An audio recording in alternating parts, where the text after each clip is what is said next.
Le stoïcisme, une philosophie ancienne axée sur la maîtrise de soi, offre des principes précieux pour réguler trois aspects essentiels de la vie quotidienne: la parole, l'humeur et les finances. Premièrement, contrôler sa bouche, selon les stoïciens, implique de parler de manière réfléchie et sincère, évitant les paroles inutiles ou nuisibles qui peuvent perturber la paix intérieure et celle des autres. Deuxièmement, la gestion de l'humeur dans le stoïcisme suggère de rester équanime face aux hauts et aux bas de la vie, cultivant une réactivité mesurée plutôt que des réponses impulsives aux situations. Enfin, la sagesse stoïcienne concernant les finances se concentre sur la simplicité et la frugalité, encourageant à vivre selon ses moyens et à valoriser la liberté personnelle plutôt que l'accumulation de richesses. Ensemble, ces pratiques visent à renforcer le caractère. Chaque mot que vous dites, chaque pensée que vous nourrissez, chaque émotion que vous montrez et chaque centime que vous dépensez construit la personne que vous êtes. Pas ce que vous dites être, pas ce que vous aimeriez être, mais ce que vous projetez réellement au monde. La plupart des gens vivent sans contrôle sur eux-mêmes, pris dans un cycle d'impulsion et de regret. Ils parlent sans réfléchir, laissent leur esprit les intoxiquer, se noient dans des émotions faibles et gaspillent ce qu'ils ont sans mesurer les conséquences. Et quand le monde ne les respecte pas, ils s'indignent, comme si le respect était un cadeau et non quelque chose à gagner. La maîtrise de soi est ce qui sépare les forts des faibles. Il ne s'agit pas de talent, ni de chance, ni d'intelligence. Il s'agit de contrôler sa bouche avant de dire quelque chose que l'on regrettera plus tard, de former l'esprit comme un soldat, sans le laisser devenir un ennemi, de dompter les émotions avant qu'elles ne ruinent les relations, les opportunités et les décisions, de gérer l'argent avec stratégie, au lieu de le laisser dicter le cours de la vie. Ici, il n'y a pas de place pour les excuses ou le victimisme. Il ne s'agit pas de se sentir mieux, mais d'être meilleur. Et pour cela, le stoïcisme n'est pas seulement une philosophie, c'est une arme. Il n'est pas fait pour les rêveurs qui espèrent que le monde les traitera bien, mais pour ceux qui sont prêts à s'imposer face à la réalité et à prendre le contrôle. Ce qui suit n'est pas de la théorie, c'est de l'entraînement. Hugun, répétez mentalement comment vous réagiriez en cas de crise avant qu'elle ne se produise. Un soldat ne se met pas à aiguiser son épée lorsque l'ennemi est déjà à la porte. Un navigateur n'attend pas que la tempête le frappe pour apprendre à manœuvrer son bateau. Mais dans la vie, la plupart agissent ainsi, improvisant au milieu du chaos, espérant que l'adrénaline leur donne des réponses qu'ils n'ont jamais entraînées. Et ensuite, lorsqu'ils échouent, ils blâment la malchance. Le chaos ne respecte ni les plans ni les humeurs. Il ne demande pas si vous êtes prêt. Il apparaît simplement et balaye tout ce qui n'est pas solide. Et lorsque cela se produit, la différence entre quelqu'un de fort et quelqu'un de fragile est la préparation mentale. Il ne s'agit pas d'optimisme, ni de croire que tout passera. Il s'agit d'anticiper et d'entraîner l'esprit pour que, lorsque le feu arrive, la réaction ne soit pas la panique, mais la stratégie. La philosophie stoïcienne le rend clair. N'attendez pas que la vie soit facile. Ne supposez pas que tout ira bien. Au lieu de cela, répétez mentalement les scénarios qui pourraient se déstabiliser. Pensez aux insultes que vous pourriez recevoir, à la trahison de quelqu'un de proche, à l'échec d'un projet dans lequel vous avez mis tout votre effort. Imaginez que cela se produit, ressentez-le dans votre esprit et décidez, avant que cela n'arrive, comment vous allez réagir. Ne laissez pas la surprise dicter votre comportement. Si le coup arrive et que vous êtes prêt, c'est vous qui le contrôlerez, pas l'inverse. Les faibles attendent que la crise les frappe pour voir comment ils réagissent. Les forts ont déjà été là avant dans leur esprit des centaines de fois. Et lorsque la tempête arrive enfin, ils agissent avec le calme d'un chirurgien en pleine opération. Ils ne crient pas, ils ne paniquent pas, ils ne prennent pas de décisions stupides. Ils savent que le contrôle est le pouvoir, et le pouvoir ne s'improvise pas. Il se forme. Ce principe ne s'applique pas seulement en temps de crise, mais dans le contrôle de chaque aspect de la vie. Celui qui entraîne son esprit maîtrise ses paroles. Celui qui anticipe sa réaction évite d'exploser comme un enfant. Celui qui comprend les risques ne prend pas de décisions financières impulsives. Celui qui se voit sous pression avant qu'elle ne se produise développe une présence inébranlable qui impose le respect. Celui qui se prépare ne se plie jamais, et celui qui ne se plie jamais finit par dominer sa vie. 2. Élimine un mot de plainte de ton vocabulaire pour une semaine. Les mots ne sont pas seulement du bruit, ce sont des commandes qui façonnent ton état d'esprit et ton destin. Si tu parles comme une personne faible, tu penseras comme une personne faible, et tu agiras comme une personne faible. Et s'il y a quelque chose qui affaiblit plus que tout, c'est l'habitude de se plaindre. Les plaintes ne résolvent rien, ne te rendent pas plus fort, ne te rapprochent d'aucune solution. Elles ne servent qu'à une chose, justifier la médiocrité. La plainte est le refuge de ceux qui ont décidé d'abandonner sans l'admettre. C'est le cri silencieux de l'impuissance, une tentative pathétique de faire pitié au monde. Mais le monde ne fonctionne pas comme ça. Personne ne te respecte pour te plaindre. Personne n'admire celui qui passe sa vie à dire que tout est injuste, qu'il est fatigué, qu'il ne peut plus. La différence entre une personne forte et une personne faible ne réside pas dans ce qu'elle affronte, mais dans la manière dont elle répond. Et la première réponse qui définit le caractère est le langage. Si tu veux reprendre le contrôle de ta vie, commence par contrôler ce qui sort de ta bouche. Fais une expérience, choisis un mot de plainte et élimine-le pendant une semaine. Ne dis pas que quelque chose est impossible, ne dis pas que tu ne peux pas, ne dis pas que tu es fatigué, ne dis pas que c'est injuste. À la place, remplace la plainte par l'action. Si quelque chose est difficile, affronte-le. Si quelque chose ne te plaît pas, change-le ou accepte-le sans drame. Si tu ressens le besoin de te plaindre, détends-toi. Respire, trouve une solution ou continue en silence. Cet exercice n'est pas symbolique, c'est une reprogrammation mentale. Parce que si tu ne peux même pas contrôler ce que tu dis, comment vas-tu contrôler autre chose dans ta vie?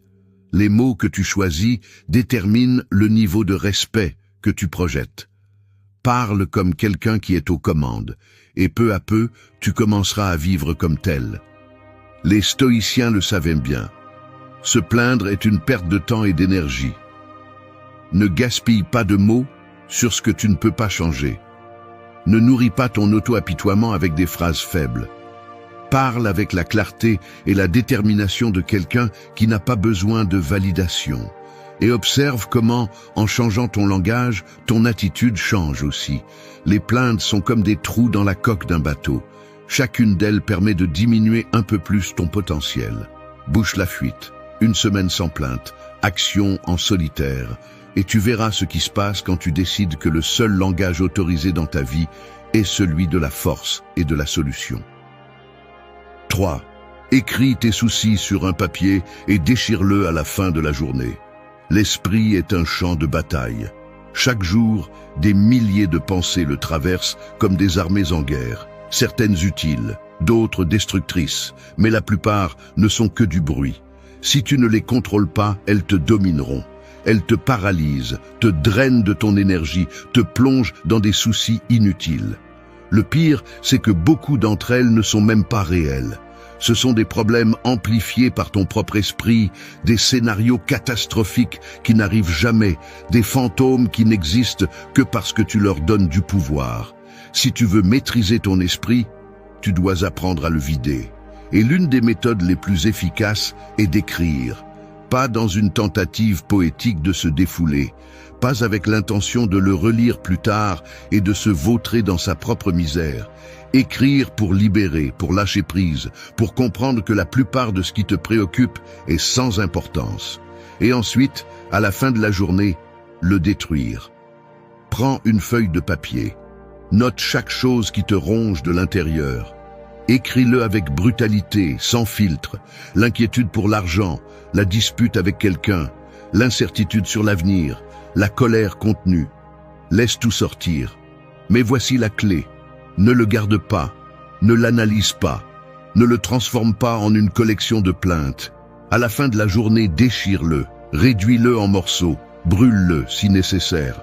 Ce qui est écrit là ne mérite pas de t'accompagner le lendemain. Les stoïciens comprenaient le pouvoir de lâcher prise sur ce qui ne sert à rien. Il n'y a aucun sens à s'accrocher à des pensées inutiles. Il n'y a aucun sens à se soucier de choses que tu ne peux pas contrôler. Écrire tes soucis et les détruire est une façon symbolique, mais brutalement efficace, de rappeler à ton esprit qui est le patron. Fais cela chaque jour, et tu remarqueras quelque chose d'étrange. Beaucoup de choses qui hier semblaient être la fin du monde te font rire aujourd'hui. Beaucoup des soucis que tu as écrits disparaissent sans que tu aies besoin de faire quoi que ce soit. Et les quelques-uns qui comptent vraiment, tu les verras plus clairement, sans le brouillard de l'émotion, sans la distorsion de la peur. L'esprit n'est pas fait pour être une poubelle de pensées toxiques. Il est fait pour penser clairement, pour prendre des décisions avec précision.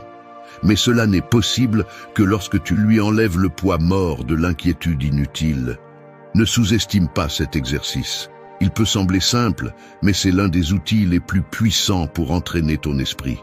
Écris, lâche prise, déchire, et continue avec la tête claire, parce que dans la vie, le seul fardeau qui vaut la peine d'être porté est celui qui compte vraiment. 4. Imaginez qu'un sage stoïcien évalue chacune de vos décisions.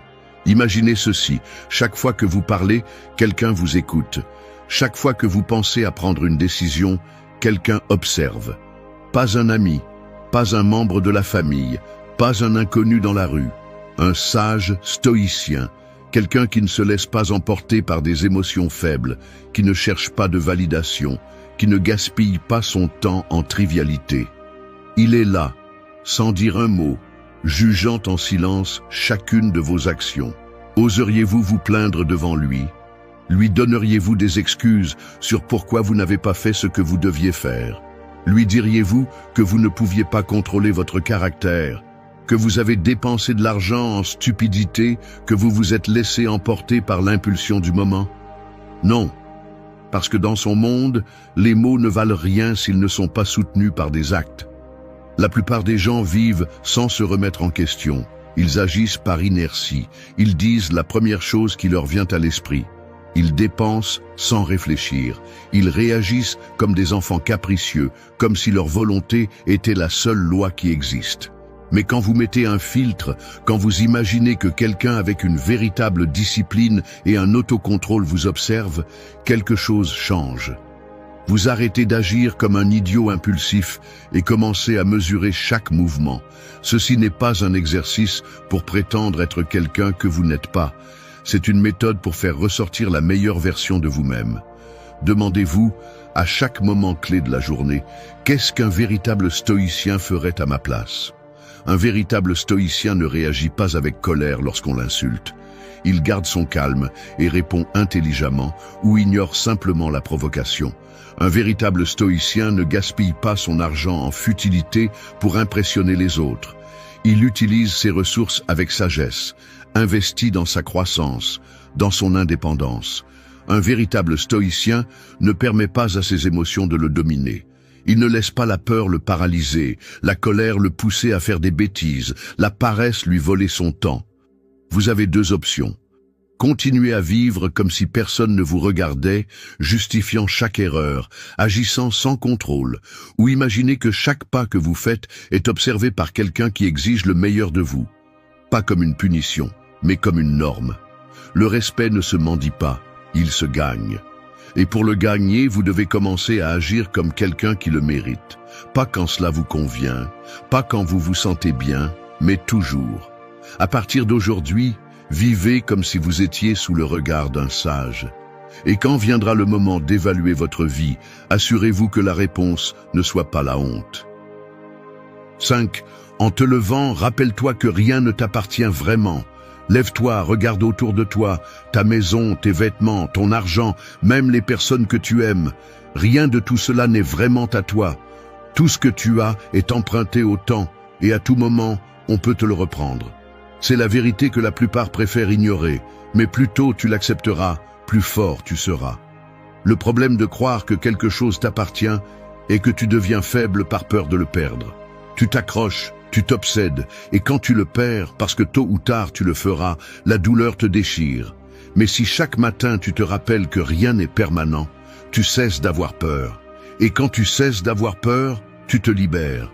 Les stoïciens le pratiquaient tous les jours. Memento mori, rappelle-toi que tu vas mourir. Mais pas comme une idée déprimante, mais comme un rappel brutal que chaque possession, chaque relation, chaque moment est temporaire. Tu ne possèdes rien, pas même ton propre corps. Alors, au lieu de t'accrocher, tu apprends à vivre avec gratitude et sans peur. Pense à l'argent. Les gens vivent désespérément pour l'accumuler, pour le protéger, comme si le chiffre sur leur compte en banque définissait leur valeur. Mais l'argent va et vient. Il peut disparaître du jour au lendemain à cause d'une crise, d'un accident, d'une mauvaise décision. Si tu comprends qu'il n'a jamais vraiment été à toi, tu apprends à l'utiliser intelligemment au lieu d'être son esclave. Pense aux relations. Les gens entrent et sortent de ta vie. Certains amis s'éloignent, certains couples se séparent, certains membres de la famille meurent. Si tu t'accroches en croyant qu'ils seront toujours là, le coup sera brutal quand ils partiront. Mais si dès le début, tu acceptes que tout est éphémère, tu cesses de souffrir pour l'inévitable et tu commences à apprécier ce que tu as dans le présent sans peur de l'avenir. Pense à ton corps, à ta santé. Un jour, tu seras vieux, plus faible, plus lent. Peu importe combien d'entraînements tu fais, combien de régimes tu suis, le temps continue d'avancer. Cela signifie-t-il que tu dois abandonner? Non. Cela signifie que tu dois profiter de chaque seconde où tu as de la force, de la discipline et de la clarté mentale. Rien ne t'appartient. Tout ce que tu as aujourd'hui peut disparaître demain. As-tu peur? Bien, utilise-le comme carburant. Au lieu de vivre avec la peur de perdre, vis avec intensité et objectif. Utilise l'argent pour des choses qui comptent vraiment. Aime les gens sans t'obséder à les retenir. Entraîne ton corps parce que tu le peux, non pas parce que tu crois qu'il sera toujours le même. Si tu comprends cela, le monde ne pourra plus te contrôler. Et celui qui n'est contrôlé par rien est véritablement libre. 6. Fais une tâche désagréable comme si tu étais un moine accomplissant un rituel. La plupart des gens font le strict minimum pour éviter l'inconfort. Ils fuient les désagréments, repoussent ce qui est difficile, se plaignent à la moindre effort. Mais ce qu'ils ne comprennent pas, c'est que la discipline ne naît pas du désir, mais de la maîtrise. Et la maîtrise se forge dans la friction, dans la répétition, dans la capacité à faire ce qui doit être fait, qu'on se sente bien ou non. C'est là qu'intervient la mentalité stoïcienne. Transforme l'agréable en une pratique de contrôle, en un test de caractère. Au lieu de voir les tâches désagréables comme une punition, transforme-les en un entraînement, en un rituel qui façonne ta force mentale. Pense à un moine. Il ne se lève pas à l'aube parce qu'il en a envie, il ne médite pas pendant des heures parce qu'il aime ça, il ne jeûne pas parce qu'il aime avoir faim. Il le fait parce qu'il comprend que chacune de ses actions fait partie d'un processus plus grand. Un rite qui renforce son esprit et le distance des impulsions faibles du corps et de l'esprit. C'est ainsi que tu dois affronter chaque tâche désagréable dans ta vie. Tu dois te lever tôt, ne le fais pas en te plaignant, fais-le avec un but, comme si c'était un rituel sacré. Ouvre les yeux, lève-toi sans hésiter, sens le contrôle absolu sur ton corps et ton esprit. Tu dois faire de l'exercice quand tu n'en as pas envie. Ne pense pas à savoir si tu aimes ça ou non. Pense que chaque répétition, chaque goutte de sueur est un test de ta autodiscipline. Comme un moine en formation, chaque effort est une offrande à la maîtrise de soi. Tu dois travailler sur quelque chose de fastidieux. Ne le fais pas comme une victime qui traîne les pieds. Fais-le avec la présence de quelqu'un qui comprend que chaque action compte. Que chaque tâche, aussi insignifiante soit-elle, fait partie d'un système de contrôle de soi. Les faibles voient les tâches désagréables comme des punitions. Les forts les voient comme des entraînements. Et voici le secret. Si tu adoptes cette mentalité, ce qui semblait insupportable devient normal. Mieux encore, cela devient une source de fierté. Parce que tandis que les autres évitent la difficulté, tu l'affrontes avec le calme et la détermination d'un guerrier entraîné. Cette méthode n'est pas symbolique, elle est pratique. Chaque fois que tu fais quelque chose de difficile, au lieu de résister, plonge-toi entièrement dedans. Comme si tu étais un moine accomplissant un rite de discipline et de force. Ne pense pas à savoir si c'est agréable ou non. Pense que c'est une opportunité pour te retenir. Les stoïciens comprenaient que le véritable contrôle n'est pas gagné lorsque tout est facile, mais lorsque tu peux regarder la difficulté dans les yeux et faire ce qui doit être fait sans hésiter. Alors, la prochaine fois que tu seras confronté à une tâche désagréable, ne fuis pas, ne te plains pas. Assumez avec la mentalité de quelqu'un qui ne se plie pas à l'inconfort. Fais de chaque effort un rituel.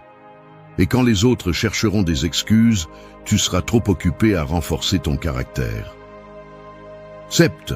Fais comme si aujourd'hui était ton dernier jour de vie et observe comment tes décisions changent. Chaque jour qui passe est un jour de moins sur l'horloge de la vie. Il n'y a pas de deuxième chance, pas de rediffusion, pas de garantie sur le temps qu'il reste. Pourtant, la plupart agissent comme s'ils étaient immortels, comme s'il y avait toujours un lendemain pour faire ce qui compte vraiment. Ils continuent à repousser les décisions, à accumuler des regrets et à perdre du temps en futilité sans sens. Les stoïciens l'ont mieux compris que quiconque.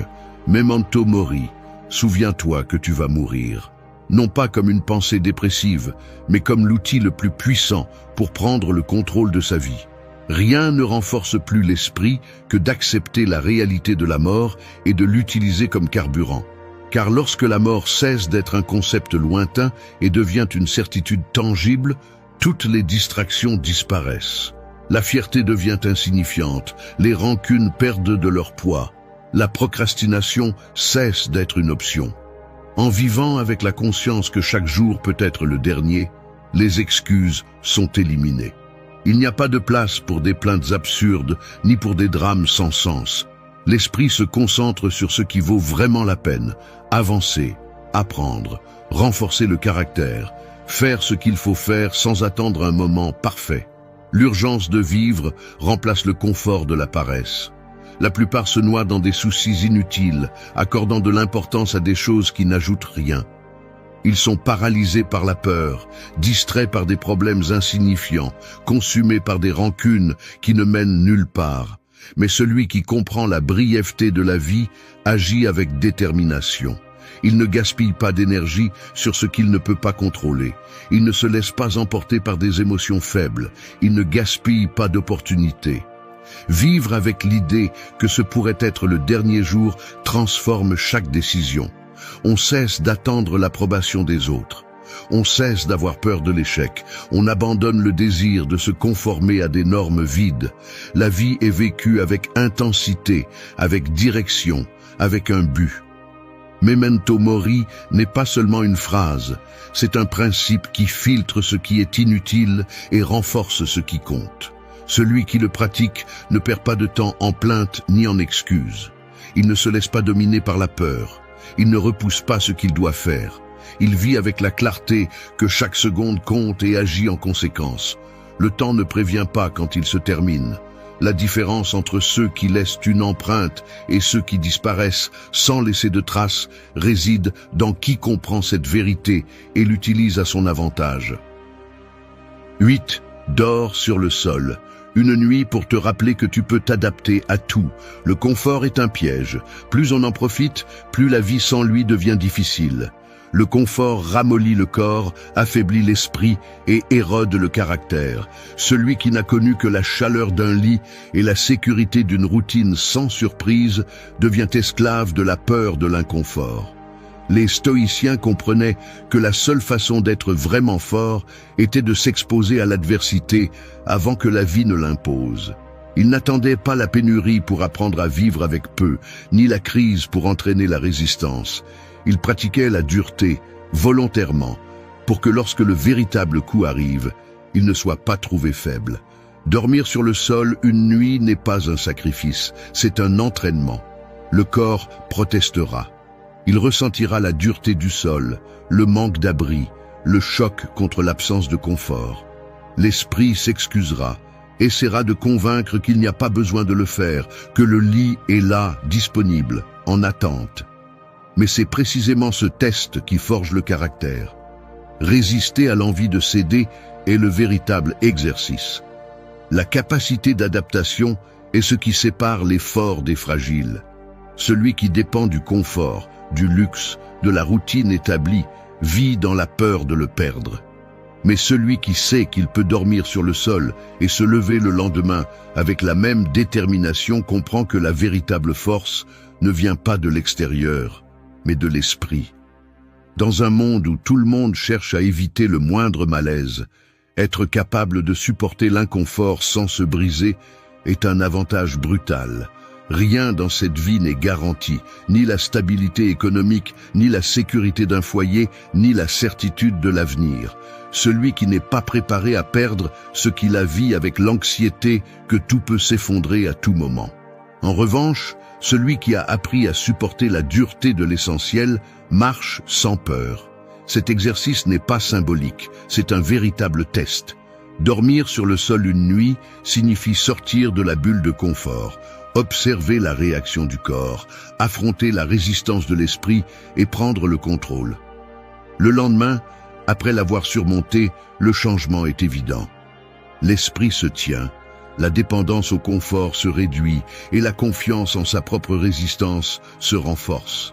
Il ne s'agit pas de se priver pour souffrir, il s'agit d'entraîner la capacité d'adaptation, de rompre la dépendance au confort, de s'assurer que rien dans ce monde n'a le pouvoir d'affaiblir la volonté.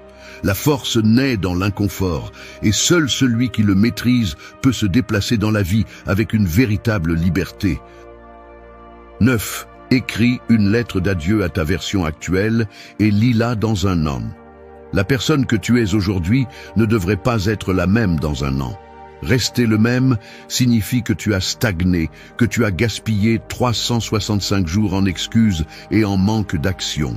L'évolution n'est pas optionnelle. Soit tu avances, soit tu restes en arrière, regardant comment les autres prennent le contrôle pendant que tu restes coincé dans les mêmes cycles de toujours. Écrire une lettre d'adieu à ta version actuelle n'est pas un simple exercice de réflexion. C'est un acte de clôture, une coupure définitive avec la médiocrité, avec les habitudes faibles, avec les routines qui te maintiennent au même endroit. Ce n'est pas un message de nostalgie, mais un adieu sans remords. Prends du papier et un crayon. Écris avec brutalité, sans filtre. Reconnais tes faiblesses. Identifie les excuses que tu as utilisées pour justifier ton manque de discipline. Souligne les erreurs que tu as répétées encore et encore. Ne sucre pas les choses. Sois impitoyable avec la version de toi qui aujourd'hui n'est pas à la hauteur. Il ne s'agit pas seulement de ce que tu laisses derrière toi, mais de ce que tu espères voir à l'avenir. Définis qui tu dois être dans un an. Plus fort, plus sage, plus discipliné. Avec de meilleures décisions, avec un contrôle absolu sur ton esprit, ton corps, ton argent. N'écris pas de promesses vides, écris des engagements fermes. Ne rédige pas des souhaits, décris des faits comme s'ils étaient déjà accomplis. Garde la lettre, ne la lis pas avant le temps. Laisse-la dans un endroit où tu ne la verras pas tous les jours, où elle ne deviendra pas un simple rappel sans poids. Un an plus tard, ouvre-la et fais face à la vérité. Là seront les mots que tu as écrits, attendant une réponse claire. As-tu fait ce que tu as dit que tu ferais, ou es-tu toujours le même? Il n'y a rien de plus humiliant que de réaliser que le temps a passé et que tout est resté le même. Il n'y a pas de pire défaite que de constater que les promesses faites à soi-même n'étaient que des mots vides. Mais il n'y a pas non plus de plus grande satisfaction que de lire cette lettre et de voir que tu as tenu, que tu as dépassé qui tu étais, que tu as laissé derrière toi ce qui devait rester dans le passé. Les changements réels ne se produisent pas dans l'esprit, ils se produisent dans les actions quotidiennes. La lettre n'est pas magique, elle ne change rien par elle-même. Ce n'est qu'un miroir qui montre ce que tu étais et ce que tu aurais pu être. La différence est marquée par celui qui ose écrire sans pitié et surtout par celui qui a le courage de faire face à sa propre vérité un an plus tard. Il n'y a aucune raison de rester la même personne. Il n'y a aucune excuse pour arriver à l'avenir avec les mêmes limitations du passé. La transformation est une décision et cette décision commence maintenant. Dix, dépensez de l'argent dans ce que vous ne pouvez ni voir ni toucher. L'argent peut être une arme ou une chaîne. Entre de mauvaises mains, il devient une ancre qui vous enfonce plus profondément dans la médiocrité. Entre les bonnes mains, il se transforme en un outil de pouvoir. La différence ne réside pas dans combien vous gagnez, mais dans la façon dont vous l'utilisez. La plupart des gens reçoivent leur salaire et le dépensent avant même d'avoir eu la chance de le faire travailler à leur avantage. Ils poursuivent l'immédiat, achètent des objets qui seront oubliés dans un coin dans quelques mois, utilisent l'argent comme un pansement émotionnel. Le monde a programmé les gens pour dépenser sans réfléchir. La publicité ne vend pas des produits, elle vend des illusions. La société ne récompense pas l'intelligence financière, elle récompense l'apparence de la richesse. Les réseaux sociaux ont transformé l'ostentation en sport. Et le résultat est que les gens poursuivent des symboles de succès au lieu de construire un véritable succès. Peu importe combien d'argent passe entre leurs mains, ils finiront toujours de la même façon, pris dans le cycle de gagner et de dépenser sans but. Mais l'argent bien dirigé a le pouvoir de changer une vie. Il ne s'agit pas de l'accumuler de manière obsessionnelle, ni de vivre dans la peur de le dépenser. Il s'agit de l'utiliser dans ce que l'on ne peut ni voir ni toucher, dans ce qui ne disparaît pas avec le temps, dans ce qui construit une version de vous-même plus forte, plus capable et plus libre. Dépensez dans la connaissance. Un livre, un cours, un mentorat. Il n'y a pas d'investissement plus puissant que celui que l'on fait dans l'esprit. La différence entre quelqu'un qui avance et quelqu'un qui stagne réside presque toujours dans ce qu'ils savent. Alors que certains dépensent dans des plaisirs éphémères, d'autres investissent dans des informations qui leur ouvriront plus de portes à l'avenir. Dépensez dans les expériences. Quelque chose qui défie votre esprit et votre corps. Quelque chose qui vous sort de la routine. Les objets perdent de la valeur avec le temps, mais une expérience bien choisie peut redéfinir qui vous êtes. Un voyage, une compétition, un défi personnel, n'importe quoi qui vous fait sortir de votre bulle. Dépensez dans votre avenir, investissez dans ce qui vous donnera plus d'options, plus de liberté. Apprenez à faire travailler l'argent pour vous, au lieu de passer toute votre vie à travailler pour lui. La plupart des gens restent pris dans le cycle de survie mois après mois, mais ceux qui maîtrisent cela construisent une réalité où ils ne dépendent de personne. Le respect ne se gagne pas avec des biens matériels. Il se gagne avec la capacité de contrôler son propre destin. Celui qui sait gérer son argent intelligemment ne sera jamais un esclave du système. Il ne sera jamais obligé de vendre son temps au plus offrant. Dépensez dans ce que vous ne pouvez ni voir ni toucher, car c'est là que se trouve le véritable pouvoir. La différence entre celui qui a le contrôle sur sa vie et celui qui ne l'a pas réside dans la façon dont il utilise son argent. Et celui qui maîtrise son argent maîtrise son destin. Merci d'être resté jusqu'à la fin de la vidéo. Si vous avez tout vu, commentez « Je suis stoïcien » comme notre signe secret, indiquant que vous êtes un véritable apprenant du stoïcisme. N'oubliez pas de vous abonner et de liker la vidéo si elle vous a plu. Rendez-vous dans la prochaine vidéo et rappelez-vous, continuez à cultiver votre esprit stoïque.